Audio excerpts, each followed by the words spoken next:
12 తారీఖు వరకు ఈ విజయవాడ పుస్తక మహోత్సవం నిర్వహించాలని తీర్మానించడం జరిగింది.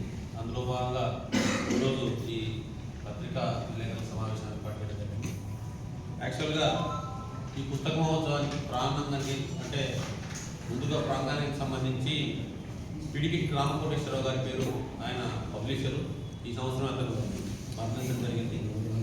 నవజీవన బుక్ ట్రస్ట్కు సంబంధించిన పిడికిటి కోటేశ్వరరావు గారి పేరు ప్రాంగణానికి పెట్టడం జరుగుతుంది. అదేవిధంగా ప్రధాన వేదికకు సంబంధించి ఈ మధ్య చనిపోయినటువంటి ఈనాడు గ్రూప్ సంస్థల చైర్మన్ రామోజీరావు గారి పేరు ప్రధాన వేదికకు, అదేవిధంగా బాలబాలికలకు సంబంధించి ఏర్పాటు చేసినటువంటి పిల్లల స్టేజ్కి సంబంధించి దానికి రతన్ టాటా గారి పేరు ప్రతిపాదించడం జరిగింది.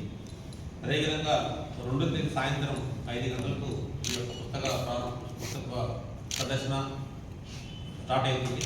అదేవిధంగా ఈ సంవత్సరం ప్రదర్శనలో భాగంగా శతదేహ ఉత్సవాలు నిర్వహించాలని చెప్పి ఈ పుస్తక మహోత్సవం తీర్మానం చేసింది.